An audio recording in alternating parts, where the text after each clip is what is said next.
এক ছাত্রকে সাপে কামড়ালো। মর্নিং সেকশনের প্রথম শ্রেণীর ছাত্র যাকে সাপে কামড়েছে, এসএসকেএম হাসপাতালে তাকে ইতিমধ্যেই ভর্তি করা হয়েছে।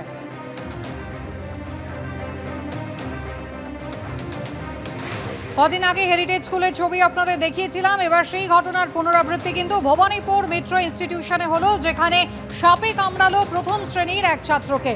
প্রথম শ্রেণীর এক ছাত্রকে সকাল 8:50 নাগাদ ক্লাসের ভেতরেই সাপে কামড়ায়।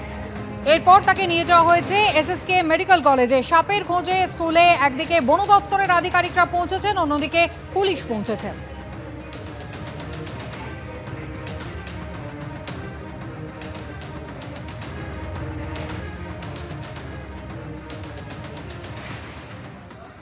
অবশেষে বন দপ্তরের আধিকারিকরা তারা এসে পৌঁছেছেন মেট্রো ইনস্টিটিউশনে।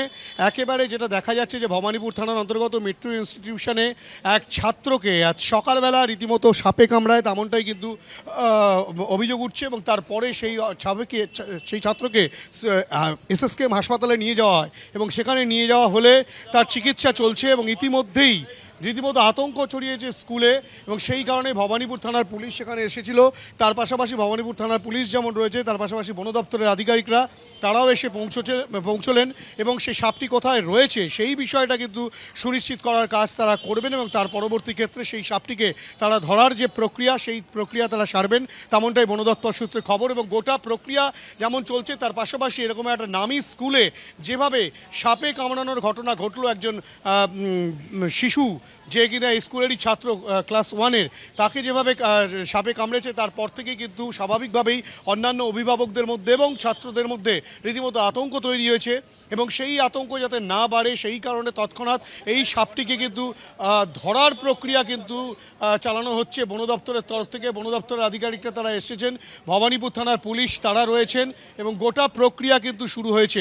কেননা এই যে ক্লাসরুমটা রয়েছে সেই ক্লাসরুমের ভেতরেই কিন্তু সেই সাপে কামড়ানোর ঘটনা ঘটে সকালবেলা এবং তার পরবর্তী ক্ষেত্রে সেই বাচ্চাটি দেখতে পায় সাপটিকে এবং তারপরেই সে অসুস্থ বোধ করে। তৎক্ষণাৎ স্কুল কর্তৃপক্ষ তারাই কিন্তু মূলত হাসপাতালে নিয়ে যাওয়ার প্রক্রিয়া শুরু করে এবং এসএসকেএম হাসপাতালে তাকে চিকিৎসার জন্য পাঠানো হয়েছে। বর্তমানে সেই সাপটিকে ধরার জন্য বন দপ্তরের আধিকারিকরা এসে পৌঁছেছেন এবং তারা কিন্তু তল্লাশি করছেন এই স্কুলের বিভিন্ন জায়গায়। ক্যামেরা অতনু কুণ্ডুর সঙ্গে হিন্দোল দে, এবিপি আনন্দ, কলকাতা। প্রথম শ্রেণীর ওই পড়ুয়াকে সম্ভবত বিষধর চন্দ্রবোড়া সাপ কামড়েছে, এমনটাই অনুমান বলছেন স্কুলের প্রধান শিক্ষক। মেট্রো ইনস্টিটিউশনের মর্নিং সেকশনের প্রথম শ্রেণীর পড়ুয়া ওই শিশুকে চন্দ্রবোড়া সাপ সম্ভবত কামড়ে দিয়েছে। ইতিমধ্যেই তাকে এসএসকেএম হাসপাতালে নিয়ে যাওয়া হয়েছে।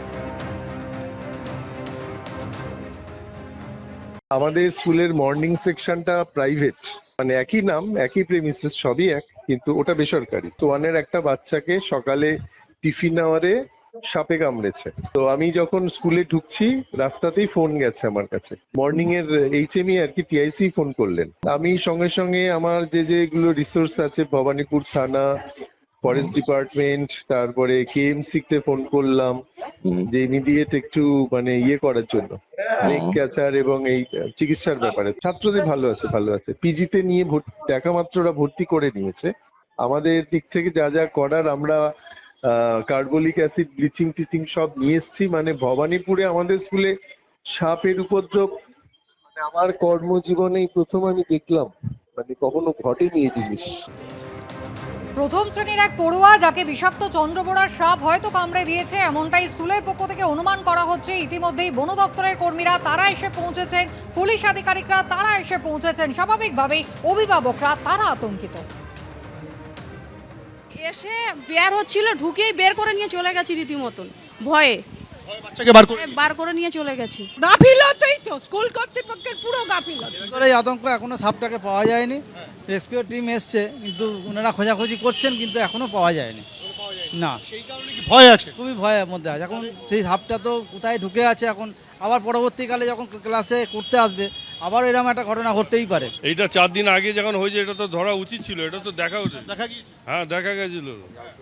যারা 9 ক্লাসের লোক ছিল তারা তো দেখিয়ে বলেছিল তো যে জিনিসটাকে এটা কি করুন, সেটা কোনো গাফলতি করেনি, কোনো দেখেইনি না। এবিপি আনন্দ, এগিয়ে থাকে, এগিয়ে রাখে।